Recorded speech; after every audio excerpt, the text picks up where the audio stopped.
Pode começar. Bom, boa noite a todos. É um prazer estar aqui. Meu nome é Leonardo Campos. Para quem não me conhece, sou o diretor de publicações da Soperj e estou aqui hoje representando a diretoria. É um prazer, esse primeiro evento do GT de Medicina Transfusional, que já veio com a ideia de reunir os D6 para discutir um tema que a gente sabe que passa por todas as especialidades. E agora a gente vai apresentar um vídeo institucional e logo depois do vídeo eu vou passar a palavra para a doutora Flávia, que vai apresentar os participantes que vão falar aí nessas próximas horas, tá bom? Obrigado, gente.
Bom, boa noite a todos. Para quem acabou de entrar, meu Leonardo Campos, sou diretor de publicações da Superj. A gente vai dar início ao evento de hemoterapia e pediatria, discutindo casos clínicos que passam pelas especialidades de neonatologia e medicina intensiva. Eu vou agora chamar a doutora Flávia Miranda Gomes Constantino Bandeira, que é professora da UERJ e responsável pelo hemonúcleo do Hospital Universitário Pedro Ernesto, e é também a presidente, né, do GT de Medicina Transfusional da SOPERJ, para dar início a esse evento. Flávia, por favor. Léo, obrigada. Boa noite a vocês, né, que estão aqui junto conosco. Antes da gente começar, eu queria fazer um agradecimento especial ao Diego, né, da SOPERJ, que está nos dando um apoio imenso, a própria SOPERJ por ter acolhido o nosso GT de Medicina Transfusional. Nós fizemos a proposta, né, de ter um GT de Medicina Transfusional, uma vez que a gente sabe que a transfusão é um tema, é uma especialidade um pouco negligenciada dentro das universidades, e a gente geralmente aprende no corredor sem muita, digamos assim, né, nada explícito. Então, a gente achou que isso seria uma boa oportunidade. Como primeiro evento, a gente escolheu fazer esse evento online. Escolhemos duas áreas, né, da pediatria, que é a perinatologia e a terapia intensiva, onde, a partir de casos clínicos, a gente vai depois discuti-los, já trazendo para vocês, tanto para a NEL quanto para a pediatria intensiva, o que é que a gente tem hoje de novas diretrizes e novos parâmetros transfusionais, e o que é que a gente tem hoje de evidência.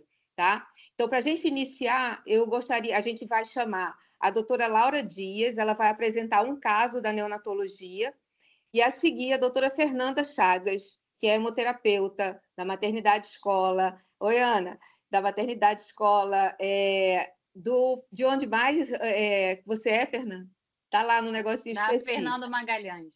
Fernando Magalhães, exatamente. Então, tem muita experiência com transfusão em neonatologia e vai trazer para a gente a aula dela, tá? Então, eu vou desligar a minha câmera, convido a Laura para apresentar o caso de NEL, depois a Fernanda apresenta a aula dela, depois o Lucas apresenta o caso da intensiva e eu apresento a aula de transfusão em terapia intensiva, tá bom? Flavinha, deixa eu só dar um oi aqui. Sim. Tudo bem, gente? Boa noite. Estamos numa semana super animada aqui na SOPERJ e é um prazer enorme participar. Não sei se eu vou conseguir ficar o tempo todo, mas essa ideia de discussão de casos clínicos tem sido uma iniciativa muito grande, né, do Leonardo, enfim. E é um departamento científico recente, né? Então, muito bacana. Obrigada, Flavinha. E é isso. Parabéns a todos, estamos por aqui. Qualquer coisa, é só avisar.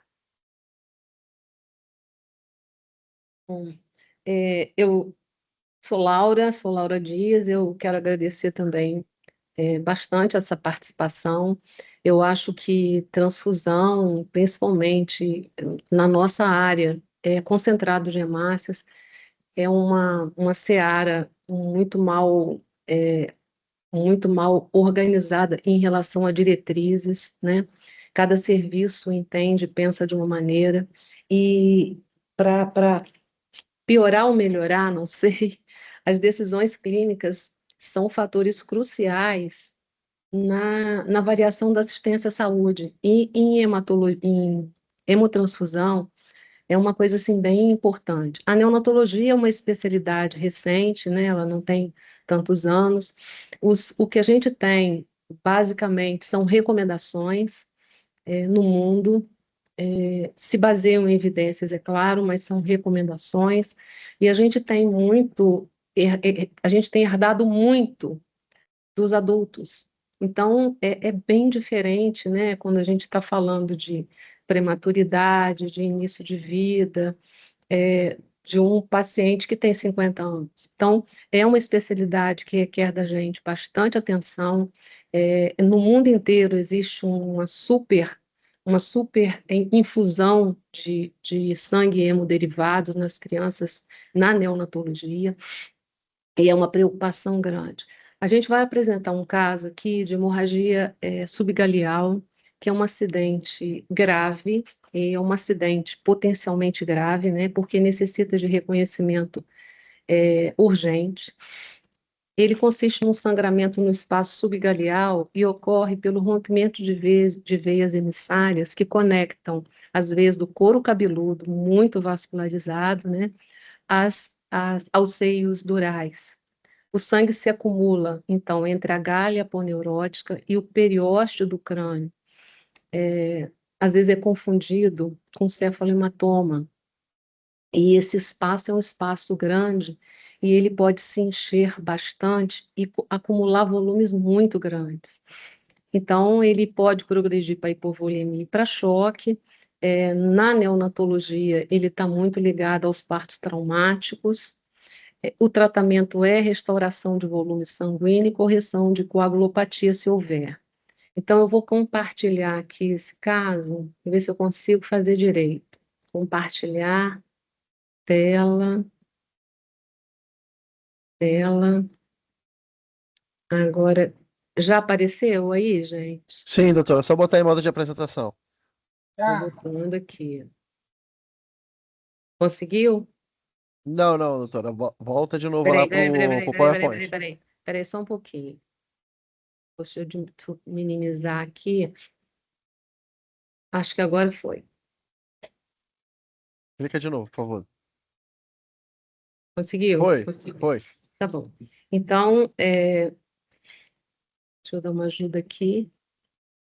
A identificação é um paciente, um recém-nascido do sexo masculino, a termo, com 3,850 kg de peso, adequado para a idade gestacional, e tem uma idade de internação, internou na nossa UTI com 50 minutos de vida.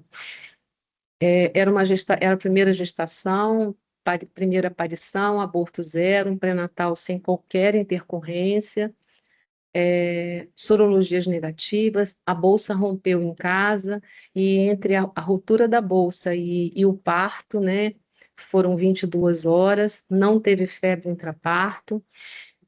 O tempo de bolsa rota foram, então, de 22 horas, o parto foi inicialmente vaginal, foi necessário o uso de vácuo-extração, e não evoluiu bem, e evoluiu, então, para parto operatório. O líquido amniótico era claro, a pegar do primeiro minuto foi 5, do quinto minuto foi 7, de reanimação foram feitos 2 ciclos de VPP. Essa é a história que a gente tem. Então, os problemas apresentados na internação foram asfixia perinatal, insuficiência respiratória, com necessidade de oxigênio e ventilação não invasiva, aumento progressivo da tumefação no couro cabeludo, palidez cutânea mucosa, irritabilidade, comprometimento hemodinâmico. A frequência cardíaca era 188, respiratória de 70, perfusão lentificada, palidez cutânea e mucosa, pressão arterial média de 32 milímetros de Hg, pressão extremamente baixa, pressão média é baixa, faces de dor, tumefação difusa em couro cabeludo, flutuando e ultrapassando suturas, com edema de hemiface direita. Aqui é para mostrar a pressão arterial dele. Ele é um bebê a termo, acima de 37 semanas, tinha menos de 12 horas de vida, e a pressão arterial dele estava aqui em 32. Na avaliação para hipotermia terapêutica, na escala de Sarnay, ele tinha estágio leve de asfixia perinatal. Gasometria de primeira hora foi uma gasometria razoável. O AEG tinha predomínio de padrão contínuo, mas não tinha crises clínicas ou eletrográficas. O EEG tinha uma atividade cerebral acentuadamente desorganizada e deprimida, mas também não tinha anormalidades epileptiformes ou crises. Aqui o ultrassom que foi feito. Acho que o meu desenho aqui está perturbando aqui, mas a diferenciação da bossa do hematoma, esse era a área que tinha sangramento. O hematócrito foi de 24, plaqueta de 150 mil, o coágulo gama normal, ultrassom de partes moles tinha essa coleção extensa subaponeurótica.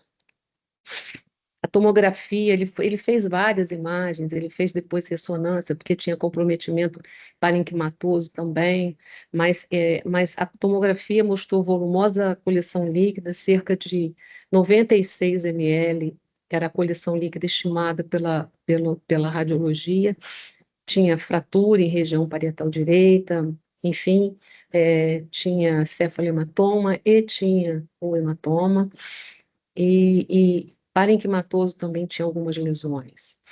A impressão diagnóstica, então, foi hemorragia subgaleal, anemia, traumatismo de crânio e asfixia perinatal, hipotensão arterial com repercussão hemodinâmica, insuficiência respiratória e risco de infecção. Esse garoto teve uma escoriação bastante importante no couro cabeludo, porque foram tentadas três vezes vacoextração. Então, eu acho que aquilo lesou o couro cabeludo e ele tinha transsudação de líquido pelo couro cabeludo, mais ou menos assim, na parte superior, né? Era um céfalo, era uma coleção muito grande, parecia duas cabeças desse garoto. E aí a gente precisou fazer cobertura com 22 horas de bolsa rota, esse bebê ficou exposto muito tempo no canal do parto, e nós precisamos fazer antibiótico terapia para ele. Então, a conduta foi expansão volêmica inicialmente, 20 ml por quilo, e aminas, transfusão de concentrado de hemácias, analgesia, antibiótico terapia, controle hematológico e monitorização hemodinâmica. Ele fez concentrado de hemácias no primeiro dia de vida, e recebeu 15 ml por quilo nas primeiras horas, basicamente. Recebeu 15 ml por quilo. O hematócrito dele era 24, ele cresceu esse hematócrito, ficou um pouquinho mais estável, mas ainda precisava de ventilação não invasiva e foi diminuindo a necessidade de oxigênio, mas ele não conseguia diminuir a taquipneia e a necessidade de ventilação não invasiva com o CPAP. No quarto dia de vida, a gente precisou fazer novo concentrado de hemácias, e aí ele melhorou, né, se estabilizou hemodinamicamente, melhorou, já estava diminuindo um pouquinho o perímetro cefálico, caminhando do quarto dia até o 12º, quando teve alta, e ele precisou, os controles hematológicos mostraram, então, basicamente, a queda do hematócrito de 24 foi para 29, de 29 voltou para 26, e no quarto dia a gente transfundiu novamente, e aí ele ficou com hematócrito de 32. Então, ele teve alta no 12º dia de vida, com hematócrito de 32, hemodinamicamente estável, e diminuindo o perímetro cefálico. Pronto, é isso aí. Fim da apresentação. Diego, o que que eu faço? Só ir lá no Teams, doutora. Oi? Ir no Teams. Eu tenho que ir no Teams. Eu vou no Isso. ESC? Eu vou no ESC. Não, não precisa não. Vai no Teams. Tá. Onde está a apresentação? Onde está a apresentação? Não. Onde está a imagem da senhora no Teams? A sala. E como é que eu faço, meu Deus do céu? Isso Pera eu não aí. sei fazer. Sair da apresentação, deve ter algum lugar É dizendo aí em isso. cima, não tem Para em cima sair. não? Espera aí que eu vou Escrito. sair. Sair da Não, aqui apresentação. E ainda aí, não tem, aí não tem aqui não, gente. Eu estou numa tela que Pera não aí, tem. deixa eu ver se eu tiro aqui a senhora. Pera aí. Ah, então me tira. Pronto. Mas eu não voltei, não. Não, mas eu tirei já a apresentação da senhora, doutora. Então eu saio aqui. Ah, tá ótimo. Gente, desculpe aí, obrigada. Obrigada a Você já você, tá Laura, no- pela no- apresentação do caso. Eu vou passar agora para a Fernanda, que vai fazer a discussão, né, teórica sobre essas transfusões em recém-nascidos. Vamos lá, Fernanda.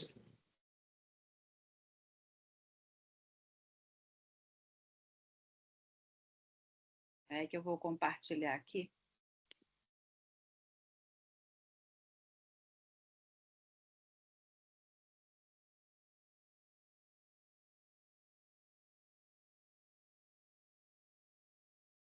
Estão me vendo? Estão vendo a Sim, apresentação? sim. Certinho, doutora, pode prosseguir. Sim? Eu não estou escutando. Estão vendo? Sim, doutora, pode prosseguir. Sim.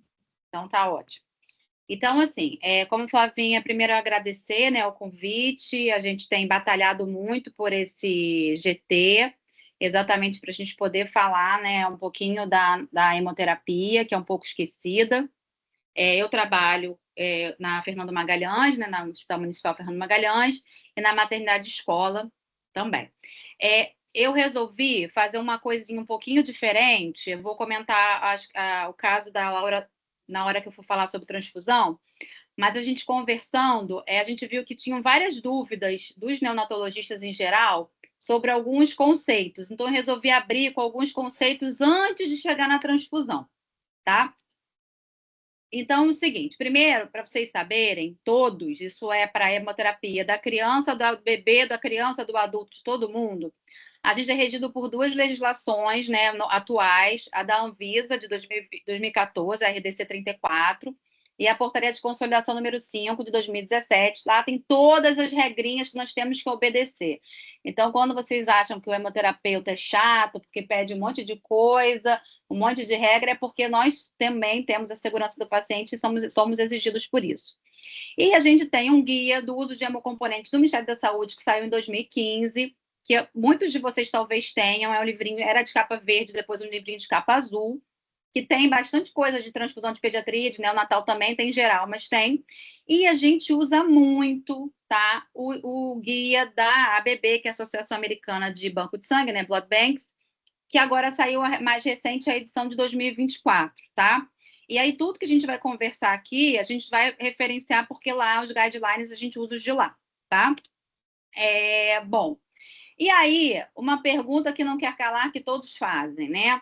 A gente faz grupo sanguíneo dos bebês, todos quando nascem, mas a gente só tem certeza absoluta desse grupo sanguíneo depois de 4 a 6 meses de vida. Então, eu queria que vocês também saíssem com essa informação, que quando eu faço o grupo sanguíneo do bebê, eu não... deixa eu tentar explicar melhor. A gente faz a prova direta, que vê o antígeno, e a prova reversa, que vê o anticorpo. Então, nesse caso aqui, ó, maior de 4 meses, que é esse primeiro, o que é positivo aqui em cima é positivo e aqui é o zero, é negativo. Então, aqui é um paciente que tem um antígeno A. Se ele tem um antígeno A, obrigatoriamente ele tem o anti-B, tá? E aqui, se vocês verem que é um cartãozinho diferente de RN, eu não tenho a prova reversa dele. Por quê? Porque os bebês não produzem anticorpos. Na verdade, ele já tem o sistema BO, já tem o antígeno desde lá 5, 6 meses, 5, 6 semanas da gestação, mas eles têm uma densidade antigênica menor, e a gente só vai produzir anticorpo depois que nasce. Hoje, o que mais aceita são as questões das bactérias intestinais de produzir o anti-A e o anti-B, tá? E também a questão da imaturidade do sistema imune do bebê. Então, a gente não tem essa certeza, tanto que alguns laboratórios, inclusive a gente na maternidade escola, a gente já coloca uma observação para a gente repetir esse grupo sanguíneo depois de 4, 6 meses de vida. A gente até coloca 6, dá uma empurradinha para cima, para a gente ter certeza quando a prova direta do antígeno concordar com a reversa, tá? Então, essa é a primeira mensagem que eu queria passar, que a gente não pode jurar ali, só posso jurar depois de um pouquinho mais velho. A outra mensagem que eu queria... Eu só botei exemplos de outros grupos aí já de crianças maiores. Não tem o antígeno, nem o A nem o B, e tem o anti-A e o anti-B, é o O, aqui é o negativo. Tem os dois antígenos, ó, o A e o B, não tem o anti-A e o anti-B, então é o AB, e aqui do baixo é o D de dado, que é o positivo do RH, D de dado. Tem o antígeno B, então tem obrigatoriamente que ter o anti-A, então é um B positivo. E aqui, igual o outro, tem um antígeno A e obrigatoriamente tem um anti-B, é o A positivo, tá? E aí, a outra, que foto horrorosa, Fernanda, o que eu queria mostrar para essa foto? A gente não pode esquecer, e aí eu vou puxar a brasa para a nossa sardinha da maternidade escola, de ser referência para doença hemolítica, doença nascido. A gente não pode esquecer que a gente fica muito focado no ABO e no RH, e a gente fala RH-D, porque só o sistema RH tem 56 antígenos, que a gente hoje tem 48 sistemas eritrocitários, 398 antígenos, e cada um mora num cromossomo diferente, são várias funções, cada um tem uma função diferenciada, e a gente tem que lembrar que o bebê, a gente tem que sempre lembrar de perguntar da mãe. Então, a gente tem que perguntar o grupo sanguíneo dessa mãe, ou seja, um ABO da mãe, e a gente tem que perguntar o RHD dessa mãe, se é positivo ou negativo, a gente tem que perguntar o cumbis indireto dessa mãe. Porque nesse cumbis indireto, a gente vai ter que descobrir se tem alguém, se for positivo, quem é. E aí a gente fica muito nessa ideia que é tudo anti-D, anti-D, anti-D. Não é tudo anti-D, porque eu tenho mais 397 aí para contar a história. Então, a gente tem que lembrar de perguntar sempre quem é.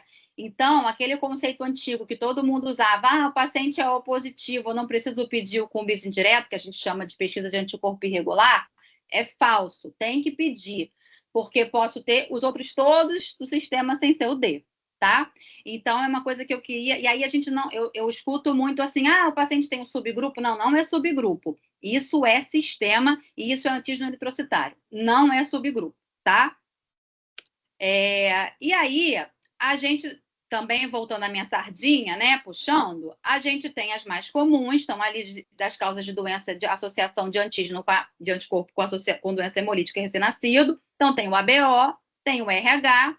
Aí, você olhar aqui, ó, o ABO está aqui, o RH é para mild, né, para leve, o RHD, o C grande, o C pequeno, que são do sistema RH, pode ser até severo, tá? A gente tem aqui o RH, também no sistema RH, o E grande e o E pequeno.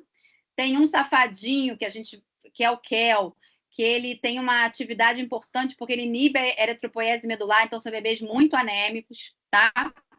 Então, tem os mais raros, como o MNS, tem o N aqui. Eu estou com hoje, na maternidade, com o KID A, que está por aqui, KID B está aqui, KID A está aqui. A gente está com M, que M normalmente é mais difícil causar doença hemolítica. Estamos com E grande, tá? Então, só para vocês entenderem que existem outras coisas que a gente só fala do ABO e do D, mas tem outras coisas. Então, o mais importante é sair com a mensagem e perguntar quem é. Perguntou quem é, já está bom, meio caminho andado. E aí, agora a gente vai para outro conceito que eu queria reforçar com vocês, tá? Quando a gente vai fazer a doação de sangue, a gente doa o sangue total. Esse sangue passa para uma primeira centrifugação que separa a hemácia, que a gente já vai usar, que é o concentrado de hemácia, do plasma rico em plaqueta, que sofre outra centrifugação e separação, separa a plaqueta, o plasma que eu congelo, que a gente usa plasma fresco congelado, que depois dele sai o crio precipitado. Tudo isso aqui, gente, é hemocomponente, que ele já está dentro do sangue, eu só preciso centrifugar e separar, tá? O que é o hemoderivado? É o que eu preciso fazer algum outro processo físico, que a gente tem as albuminas, as imunoglobulinas e os concentrados de fatores de coagulação. Quem trabalha no privado tem mais acesso. Novoseven, tem o Beriplex, que é o complexo trombínico, tem o hemocompletan, que é o fibrinogênio, tá? Esses aqui são derivados. Então, toda vez que vocês pedirem um sanguinho para a gente, né, é hemocomponente. Aqui é a hemácia que vocês pedem, a plaqueta que vocês pedem, o plasma e o crio precipitado. E aí, agora a gente vai... Outra coisa que eu também queria passar para vocês é que cada um tem um volume, cada um tem uma temperatura de conservação, cada um tem uma validade. Então, a tadinha da gente que fica desesperado, porque olha a validade da plaqueta, ó, 3 a 5 dias, tá? Ela tem um volume de 67 ml, aí eu já vou ajudar a Flávia, né? Porque até 10 quilos é uma plaqueta a cada 10 quilos. Então, não adianta o bebê tem 8 quilos, você não vai pedir 80 ml de plaqueta, tá? Então, é uma unidade, tá bom? O crio precipitado também, tadinha, magrelinho, tem 35 ml, né? Então, a gente também vai ver, eu vou falar, e Flávia também, a questão das indicações e das doses, tá bom? Um fica a temperatura de geladeira, outro fica na temperatura ambiente da nossa agência transfusional, né? E sob a agitação constante, e o plasma e o crio ficam congelados e aí duram bastante tempo, né? 1 ano. Então, geralmente, gente, todo serviço de agência transfusional ou um grande serviço, como a Flávia tem no UP, ele tem plasma e crio sempre. A gente vai batalhar pela plaqueta e pela hemácia, tá? Então, vamos lá. O que é importante a gente tentar entender nas crianças abaixo de 4 meses? Então, assim, primeiro, a gente tem o neonato a termo, que ele já nasce ali em torno de 14 a 20 gramas desse litro de hemoglobina nos primeiros dias de vida, e existe uma queda normal, que a gente chama de anemia fisiológica, e vai aí ter o nadir, né, o pico mínimo, né, mais ou menos aí com 2, 3 meses de vida, entre 10 e 11 gramas desse litro, e depois vai subindo gradativamente. Já a gente está aqui pensando numa população, que é a população que mais interna nas unidades, que mais transfunde, que são os prematuros, né? Então, a gente está pensando num prematuro de abaixo de 1 quilo, que pode nascer um nadir, pode chegar um nadir, desculpa, de 7 gramas de decilitro de hemoglobina entre 4 e 8 semanas, então mais precoce, tá? E o de entre 1 kg e 1,5 kg, uma hemoglobina de 8, entre 8 e 12 semanas. E aí a gente também tem que pensar algumas coisas. Lembrar que eles têm uma pequena volemia, e aí a gente tem que se apegar nisso aqui. A anemia fisiológica, mas a anemia da prematuridade.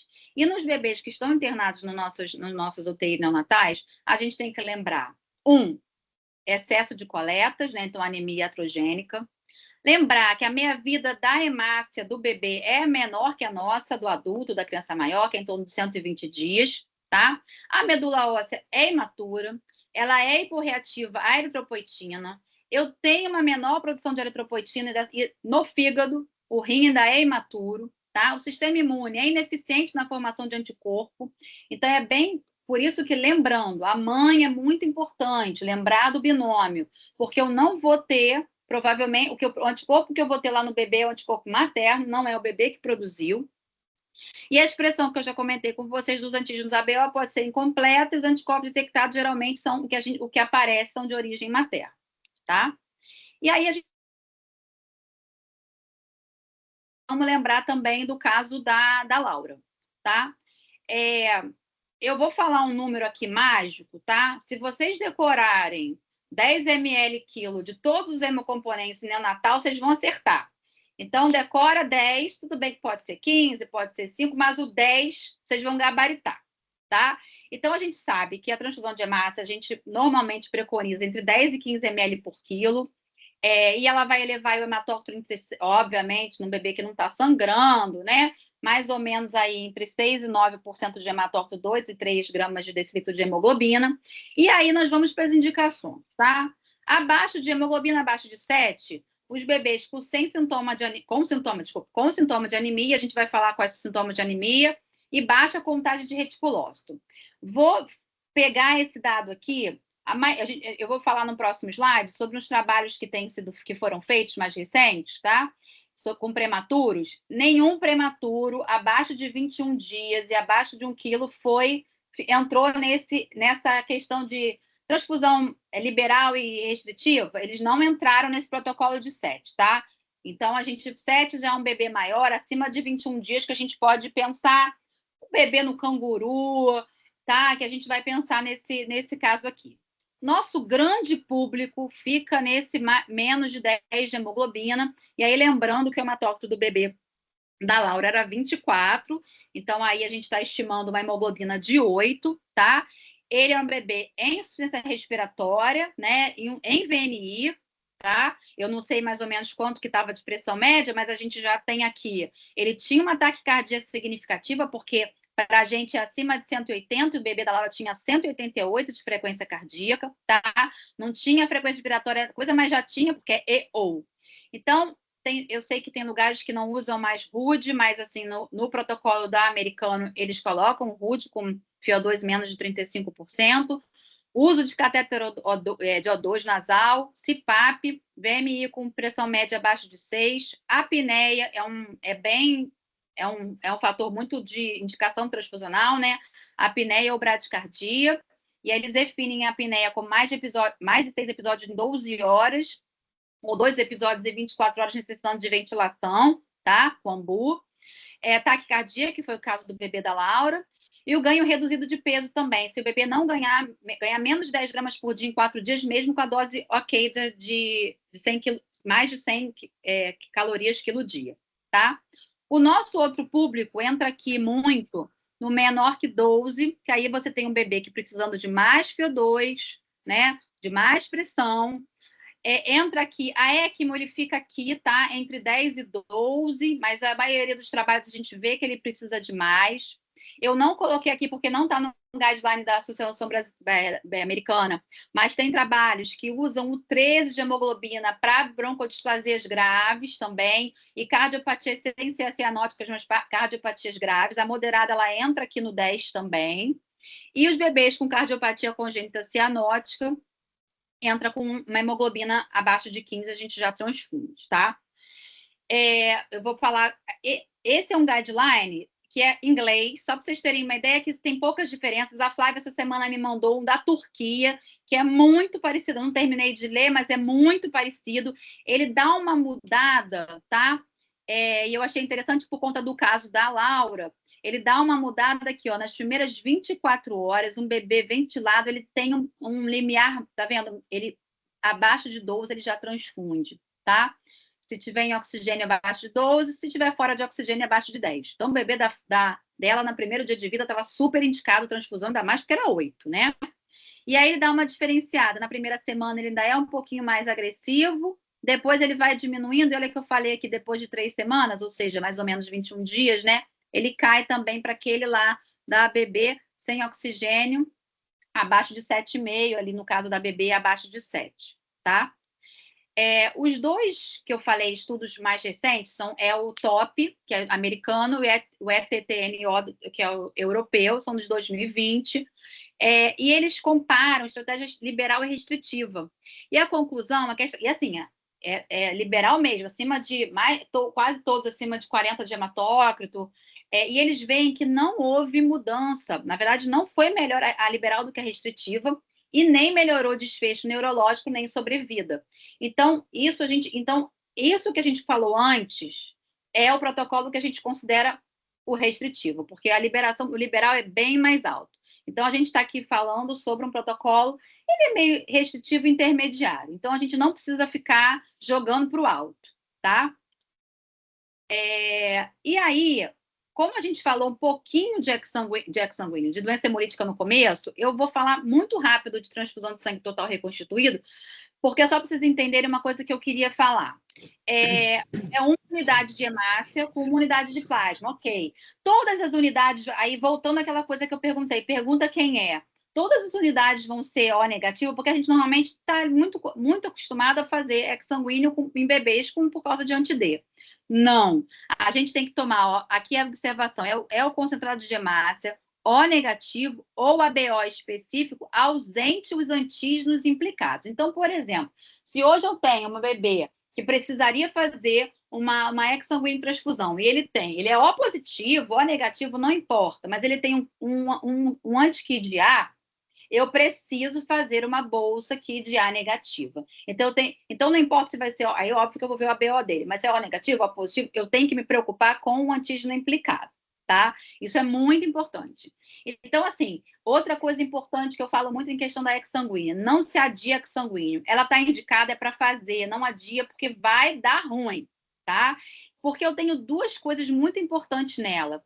Eu, além de tirar a bilirrubina, que todo mundo fala, é bilirrubina, bilirrubina, bilirrubina, bilirrubina, eu tiro essa hemácia que está toda grudada, né, de anticorpo, ali, antígeno anticorpo. E eu dou uma limpada e coloco um sangue que não tem. Então, assim, a gente tem que lembrar da bilirrubina, a gente tem que lembrar dos bebês que têm uma doença hemolítica e têm uma anemia importante para também fazer exsanguíneo, porque eu preciso tirar essas hemácias que estão todas sensibilizadas, tá bom? E o plasma a gente normalmente prefere o AB, tá? E aqui a gente faz a gente vai falar um pouquinho sobre isso no final, mas desde leucocitado, irradiado, sem hemoglobina S, coletado a menos de 5 dias. Também vou falar um pouquinho sobre essa questão de dias lá mais para frente, tá? Agora vamos um pouquinho para as plaquetas. A plaqueta normalmente o volume, olha lá que eu falei, ó, 5 a 10 ml por quilo, pode chegar a incrementar em 50 mil, né, a contagem de plaqueta. E aí, esse negócio da plaqueta muda de vez em quando. Esse é o novo diretriz da ABB, agora mais recente. Em prematuros estáveis, na primeira semana de vida, tá? Eles fazem entre 50 e 75 mil. Essa semana a gente teve uma discussão na maternidade escola, porque era um bebê maravilhoso, estava lindo, maravilhoso e pleno, e era 63 mil. Faz ou não faz, faz ou não faz, resolvemos não fazer. Mas no dia seguinte já estava 40 e poucos e fizemos, tá? Estava na primeira semana de vida. E depois é menos de 25 mil. Aqui a gente está falando de uma transfusão profilática, tá? Um atermo estável, já vai para 20 mil. RNs instáveis sem sangramento muda pouco, entre 30 e 50 mil.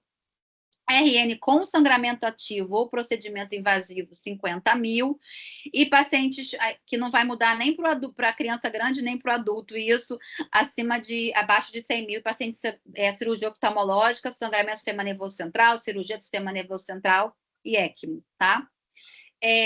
Também um trabalho super conhecido, que é o Planet 2, tá? Esse é um trabalho, eu quero já botar, ele é de 2018, mas publicado em 2019, e essa é a conclusão, tá?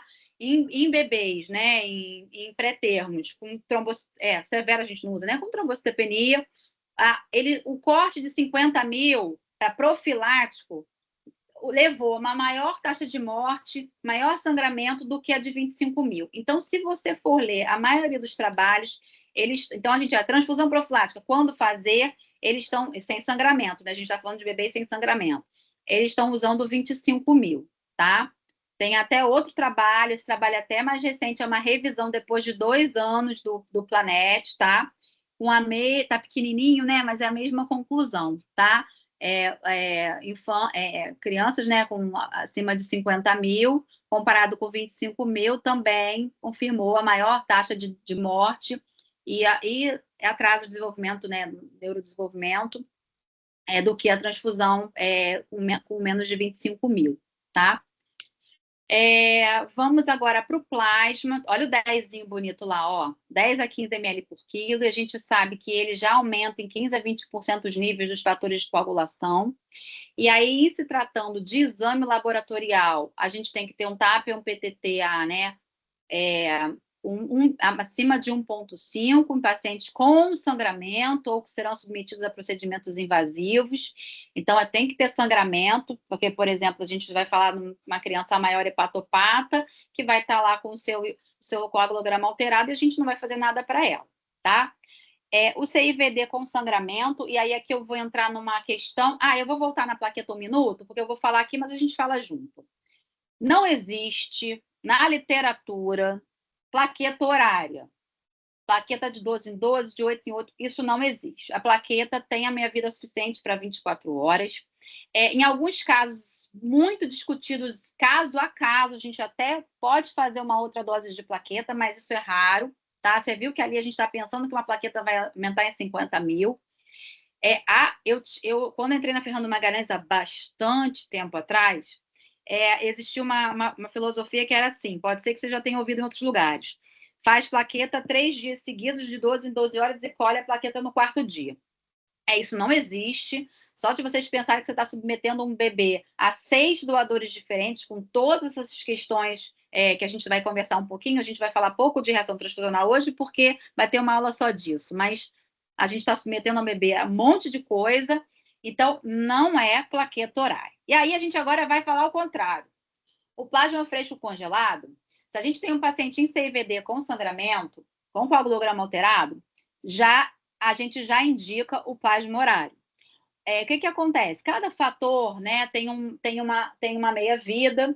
O fibrogênio tem dias, a maioria tem dias, mas tem 2 criaturinhas. O fator 7 tem uma meia-vida de 5 a 6 horas, e o fator 8 em torno de 8 a 12 horas. Então, assim, a gente recomenda um intervalo aí, dependendo da gravidade da doença, de 6 em 6 horas. Eu sei que na ANEL vocês têm costume de fazer 12 em 12 horas, tudo bem, mas se tiver um bebê mais complicado ali, entre 6 e 8 horas, pode ser que seja um intervalo. É para sempre? Não, não é para sempre. A gente vai vendo, vai colhendo o coagulograma, vai avaliando clinicamente, porque tudo na hemoterapia não é só laboratório. A clínica é soberana, tá? Então, a gente tem que estar sempre ligado a isso. Então, assim, a gente tem a deficiência congênita de fator da coagulação, quando a gente não tiver o fator disponível. Reversão de cumarínico em situação de emergência, o paciente está usando cumarínico e precisa reverter de emergência. A gente não vai falar muito na ANEL, mas a gente cita. E o mais importante, não é expansor volêmico, nem fonte de proteína para suporte nutricional. Aí você fala, claro que não, Fernanda. Já ouvimos. Aposto que Flávia já ouviu e vários hemoterapeutas, se tiver alguém aí, já ouviu falar sobre isso também, tá? Não é para isso. Expansão volêmica é soro, tá? Não é com plasma. Ai, peraí. Eu acho que deu ruim aqui. Não tá passando? Ui. Travou? Será? Agora vai. Indicações agora do CRIO. O CRIO, olha lá o 10 ml maravilhoso, tá? Mais a 5 a 10, mais 1 ou 2 unidades a cada 10 quilos, e pode aumentar o nível de fibrinogênio em 60 a 100 miligramas, a gente quer pelo menos 100 para a gente considera para transfundir hipofibrinogênemia, tá? Em pacientes com sangramento ou se vai fazer algum procedimento, e fator 13 com sangramento ativo, porque eu não tenho indisponível esse fator específico. O CRIO só tem 4 coisinhas. Fator 1, fator de von Willebrand, fator 8 e fator 13, tá? Então, tem que ser bem indicado. Normalmente, a gente acaba usando por hipofibrinogênemia mesmo, tá? Os procedimentos especiais que eu falei que eu ia falar um pouquinho, na neonatal, 100%, assim, tem países que indicam a leucorredução, né, que é o uso de filtro universal, não é o caso aqui no Brasil, tá? Mas na neonatal, a gente recomenda o filtro de leucócitos. Tem lugares que usam até abaixo de 4 meses, tem lugares que gostam de usar abaixo de 1 ano, tá? Todas as doenças oncohematológicas, aí eu estou fugindo um pouco, pegando para meu lado hematologista, a gente também usa, mas na neonatal todos vão ser filtrados, tá? A gente tem a ideia de reduzir o número de leucócitos do componente sanguíneo celular, então é para isso que a gente usa. Prevenção de algumas complicações, né? Essa aqui é reação transfusional febril não hemolítica. Isso aqui que para a gente é muito importante, que é a transmissão do CMV, lembrando que o CMV mora lá dentro do leucócito, tá? E aí a gente, tirando o leucócito, a gente diminui, né? Não fica 0%, mas a gente diminui. Então, a gente já teve, assim, alguns casos de falar, a culpa é da transfusão do CMV, normalmente, coitadinha, a culpa não é da transfusão, a culpa mais comum é reativação pelo aleitamento, porque 80% da nossa população é CMV positivo, então também não daria para a gente escolher só 20% para doar, que são CMV negativo. Imagina quantos desses iriam doar, não ia ter sangue nunca, tá? E a imunização também contra antígenos HLA. E aí, a irradiação é para diminuir, impedir a expansão clonal de linfócitos, é para impedir uma entidade que vocês já devem ter ouvido falar, mais relacionadas a transplante, que é a doença enxerto versus hospedeiro. Só que existe a doença enxerto versus hospedeiro transfusional, e é relacionada a pacientes muito imunossuprimidos. E nossos bebês pequenininhos são muito imunossuprimidos, e na legislação está como recomendado, abaixo de 1,2 kg, todos os bebês receberem sangue irradiado, tá bom? Vamos parar aqui. Então, para quem nunca viu, aqui a bolsa de sangue mãe ficaria aqui em cima, ela filtra, parece um filtro Melita, preenche tudo. Aqui tem 2 bolsas, mas normalmente é uma bolsinha, sai uma bolsinha, que é essa bolsinha aqui que vocês vão transfundir, tá? Esse aqui é um filtrozinho que a gente usa, ele preenche todinho e sai nessa bolsa mãe aqui. Sobre os riscos de transfusão, não é nosso modo dessa aula, mas eu vou falar um pouquinho. 2 coisas importantes de por que eu estou falando de 10 ml por quilo, transfusão de hemácia a gente falou, a Laura falou que transfundiu 15 ml por quilo. Nós temos 2 anticoagulantes, o CPDA e o sagmanitol.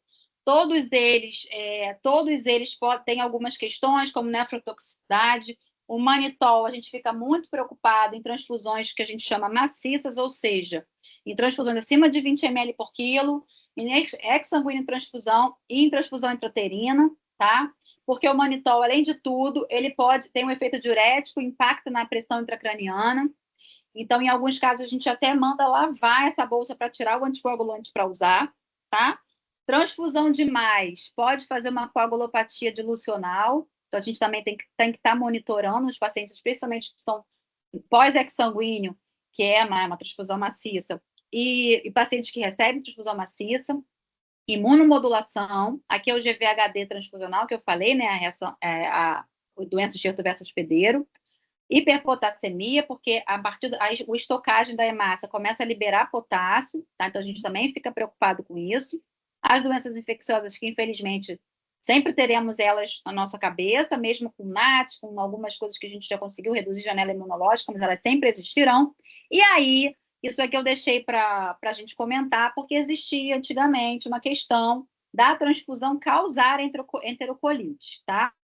E aí eu interroguei, porque os artigos mais recentes, na verdade, o risco é da anemia e não da transfusão, né? Então, tem um artigo agora muito recente também, que eu nem coloquei, mas é assim, abaixo de aumentaria muito mais o risco de NEC. Cada 1% que vai caindo aumenta mais ainda, tá? Então, a questão da anemia é que teria associação realmente com a enterocolite, tá? E aí, para concluir, boa prática transfusional. Então, assim, a gente tem que indicar corretamente uma transfusão. E aí, quando eu estou falando indicar, vocês têm que ajudar o pobre do hemoterapeuta que está lá do outro lado, botando a indicação no pedido, o diagnóstico do paciente. Não me adianta só colocar prematuro só. Então, coloca prematuro, em ventilação mecânica, o NEC, o que está acontecendo é a indicação. Anemia sintomática, anemia com descompensação hemodinâmica, anemia em ventilação, né, óxido nítrico, para a gente poder ajudar até, ou se for plaqueta, né, plaquetopenia, com sangramento, sem sangramento, para a gente ajudar vocês até a falar, ó, faz de plasma, faz de 8 em 8, a gente poder ajudar vocês a conduzir o caso, porque a gente é hemoterapeuta, pela legislação, a gente pode interferir nesse momento, tá? Então, a escolha do melhor componente com a dose correta, a amostra coletada e identificada corretamente, o RN de fulana não é a fulana, então a gente tem que tomar muito cuidado com isso, e a legislação nos obriga, e está certo, porque é uma segurança transfusional, que tem que estar bem identificada essa amostra, o nome do paciente, prontuário, data, tudo que tem direito, pedido correto, realização de todos os testes pré-transfusionais que a gente faz, tá? Acompanhamento transfusional, porque pela legislação a gente tem que ver antes, 10 minutos depois e no final, tá? Todo o acompanhamento, e a hemovigilância, que é essa questão que a gente vai ver se teve alguma intercorrência nessa transfusão nos dias subsequentes, para a gente poder documentar. E todo hemoterapeuta, no final, acaba falando que a gente precisa da contribuição de todos que doem sangue sempre, tá? Obrigada. Depois, no final, se tiver dúvidas, acho que vai ser no final. Obrigada, Fernanda, pela bela apresentação, né?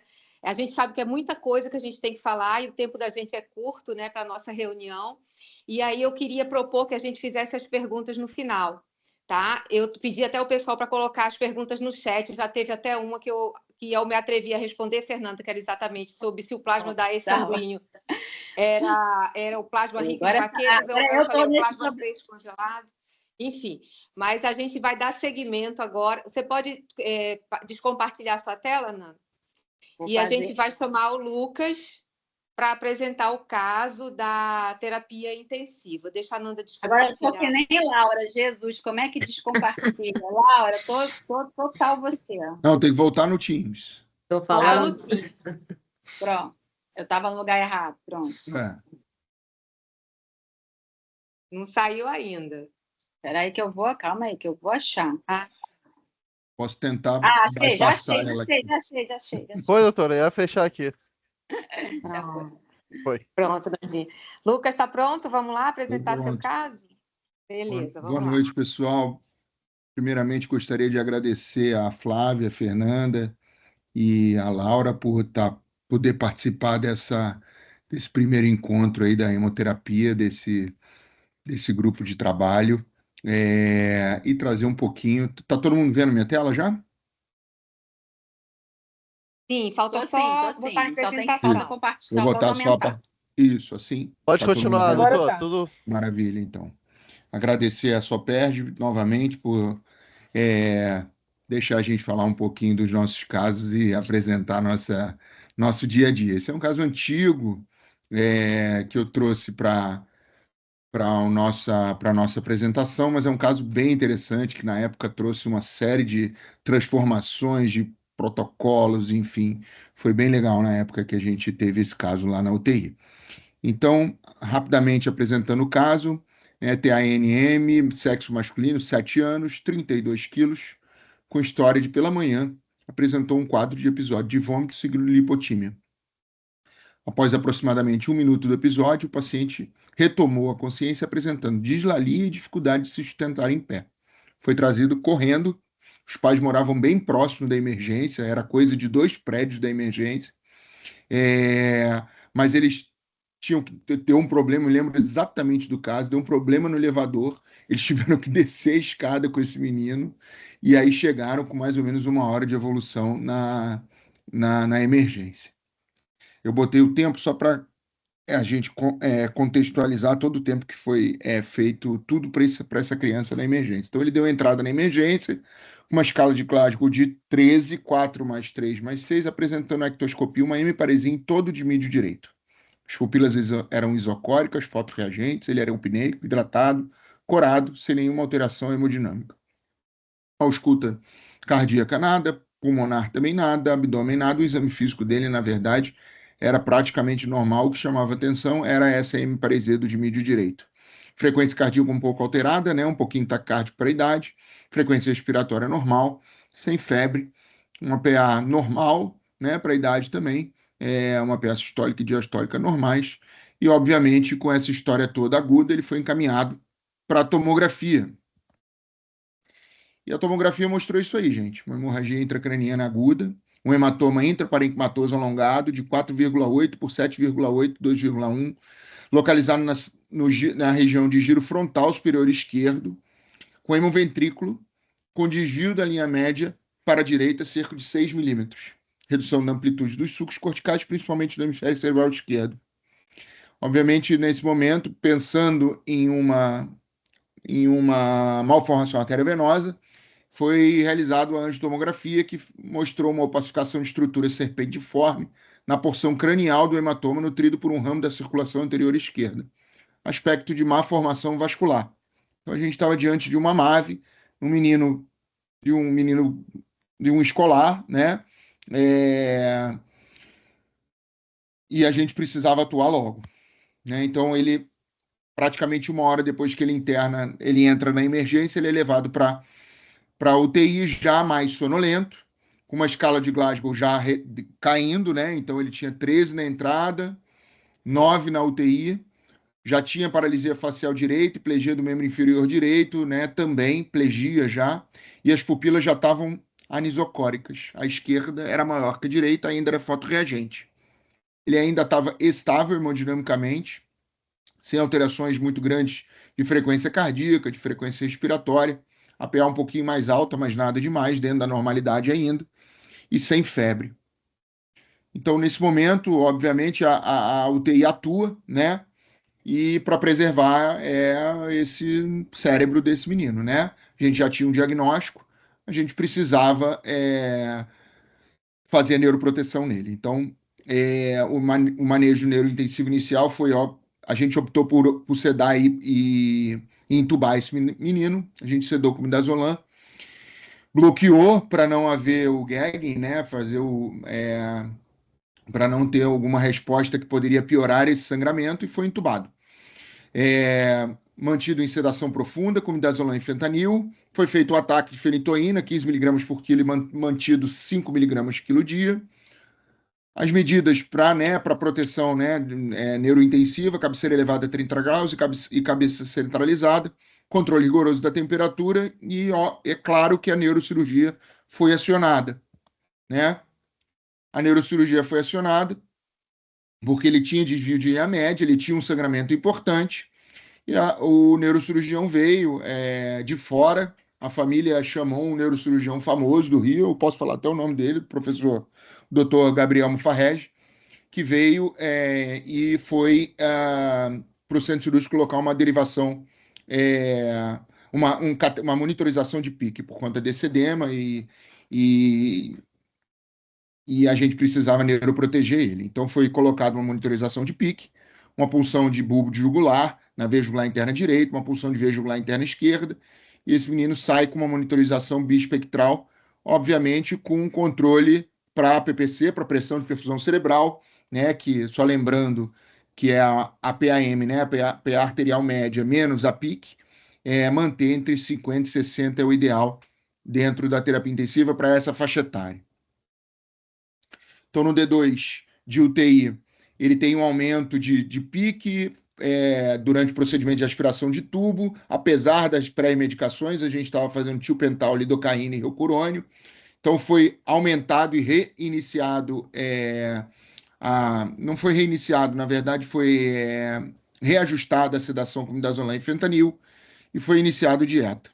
No D3 ele estava estável, ele tinha uma PAI na radial direita, foi trocado para a radial esquerda. No D4 foi realizado uma nova tomografia, pedido na neurocirurgia para avaliar a lesão. Não houve alterações significativas do hematoma, né? Ainda tinha hemoventrículo e ainda tinha desvio da linha média menor, era de 6 milímetros, passou a ser 4 milímetros. No D5, como ele estava estável, não apresentava mais nenhum sinal de hipertensão intracraniana, né? Ele foi retirado o catéter de Pick, retirado o bulbo jugular.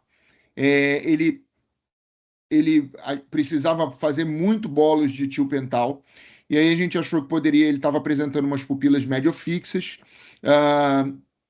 e a gente levou ele para uma arteriografia a pedido da neurocirurgia. Iniciado com pressão pneumática, porque ele era grande e não permitia fazer anticoagulação plena, né? Tinha um sangramento intracerebral. No dia 24/1, né, ali entre o sexto dia de internação, ele tinha uma hemoglobina de 11, um hematócrito de 36, umas plaquetas ainda normais, 188, o leuco normal, PCR baixo, um sódio mais para alto, né, com o objetivo de neuroproteção também, potássio, cloro alto, um cálcio mais para baixo, uma albumina mais para baixo, e esse cálcio obviamente refletindo essa albumina, e uma proteína total normal de 4,7. No D8 de internação na UTI, ele apresenta febre e piora da secreção no tubo, tá? Orotraqueal. Porém, ele não teve piora dos parâmetros de ventilação mecânica. A gente pensou em PAV, ele estava sem antibiótico até então, e a gente começou um cefepime para ele, né? Vendo ali, o PCR tinha aumentado discretamente em relação ao D6, de 0,9 para de 0,9 não, perdão, de 0,9 para 2,5. As plaquetas em queda, a hemoglobina normal, a procalcitonina baixa, um lactato normal, um sódio mais para alto, um potássio normal, um cálcio melhor e uma albumina melhor. Esses exames realizados às 7 horas da manhã, a gente colhia o exame dele diariamente, 2 vezes ao dia, para avaliação do sangramento e se ele iria apresentar algum outro sangramento. Tá? Então, assim, o que chamava atenção no exame dele era que o PCR tinha aumentado discretamente e a plaqueta estava em queda. Tá? E aí, às 16h40, como eu falei, no final do plantão diurno, ele tem uma queda abrupta das plaquetas, né, de 110 mil para 48 mil. E aí a gente, avaliando criança com sangramento intraparenquimatoso ainda, a gente achou que poderia ter relação com sangramento, a gente solicita um concentrado de plaquetas, né? Uma férese. Plaquetopenia no pós-operatório, mesmo sendo infecção, podendo ser infecção, mas a gente ficou na dúvida se poderia ser infecção, se poderia ter sido outro sangramento, se poderia ter sido alguma coisa nesse sentido, apesar do hematócrito não ter caído, a gente opta por transfundir. Administração normal, 30 minutos, sem intercorrência, durante o procedimento, tá? E aí, na verdade, aproximadamente 30 minutos após essa transfusão, sem nenhuma outra piora clínica, hemodinâmica, nada anterior a isso, ele faz uma queda abrupta da saturação de 97 para 78, ele faz uma hipotensão súbita, a PAM dele, que era de 65, cai para 44, e a gente precisa automaticamente aumentar parâmetros, FO2 a 100%, ele fica taquicárdico, taquipneico, e faz uma cianose, obviamente. Colhido uma gasometria arterial, onde mostra uma hipoxemia severa, né, com a FO2 a 100%, né, ele tinha um bicarbonato mais alto, porque ele precisava fazer em alguns momentos furosemida, para controle de balanço mesmo, e aí ele tem uma PF de 52, um pH de 7,28 e um lactato subindo por conta dessa hipotensão. Então, gente, na verdade, evidências complementares diagnósticas, ele faz um raio-x, o raio-x anterior não tinha nenhuma imagem, no raio-x posterior ele tinha imagem bilateral, né, e sem disfunção cardíaca, porque é feito um ecocardiograma onde mostrava uma função biventricular normal, uma PVC normal e um BNP dentro dos limites normais para a idade. Então ele tem uma lesão pulmonar aguda, né, provavelmente relacionada à transfusão, né? Então, os diagnósticos diferenciais naquele momento, a gente pensou em trale, né, instalação, né, menor de 6 horas, né, que é a Transfusion Acquired Lung Injury, né, que é a lesão pulmonar relacionada à transfusão, né, ele tinha os critérios preenchidos, a gente pensou em TACO, que era um excesso de volume, mas lembrando, mesmo ele fazendo uma férise de plaqueta, foi uma quantidade pequena de volume, rápido, ok, mas ele não tinha disfunção para isso, né, sepse, com PCR pouco aumentado, com a procalcitonina normal, a gente não achou que poderia ser sepsis naquele momento, né? Mesmo com uma piora da secreção e a febre, né? A gente sabe que o sangramento intracerebral pode dar febre no momento da reabsorção, né? E SARA primária também muito improvável, porque não é assim agudamente, ela vai se evoluindo de uma forma mais gradativa. Então a gente ficou com o diagnóstico de trale naquele momento. A gente confirmou, na verdade, né? A gente aumentou, né, a oxigênio-terapia. A gente começou óxido nítrico, aqui tá errado, desculpa, perdão, essa parte aqui de VNI não cabe. A gente optimizou a ventilação mecânica, aumentou PEP, né?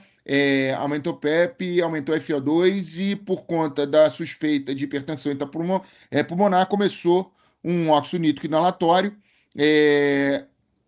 e suporte com vasopressor para aumentar a PAI, a PAM, porque ele estava hipotenso, né? Foi notificado o serviço de hemoterapia para investigação de anticorpos anti-HLA e anti-HNA no hemocomponente. Esse menino evolui super bem, rapidamente. Em 48 horas ele reduz a FO2, desmame ventilatório e ele é estubado. Na verdade, ele não tem alta da UTI, ele é estubado no 10º dia. Então, a trale, a gente sabe que é uma lesão, é uma deteriorização aguda pós-transfusional, né, que precisa do diagnóstico imediato, né? É muito importante, né? Eu acho que a Flávia vai falar sobre isso, que a notificação é obrigatória ao hemoterapeuta, o rastreio de anticorpos do doador. E esse caso, de fato, nos ajudou. Começamos a estudar trale, porque era uma coisa que não se falava muito na época, hoje é muito difundida, mas na época não se falava tanto. A gente mudou os protocolos do hospital, a gente mudou os protocolos junto com a hemoterapia, e assim, é uma doença potencialmente fatal. O reconhecimento precoce salva as vidas. E a gente, nesse caso especificamente, a gente aprendeu que trale é diferente de SARA. 48, 72 horas o paciente está melhor. Diferentemente de SARA, que esse paciente vai entrar numa fase, às vezes, fibrótica e vai demorar muito mais tempo para sair de ventilação. Então, ela é autolimitada desde que você dê o suporte adequado o mais rápido possível. E é isso. Obrigada, Lucas, aqui pela apresentação do caso engraçado, né? A coincidência do caso da Laura, que é sistema nervoso central, cabeça, né? O do Lucas também. Foi coincidência, ninguém combinou isso. Não, foi total. Eu vou compartilhar aqui a minha tela para eu fazer a apresentação sobre transfusão na UTI.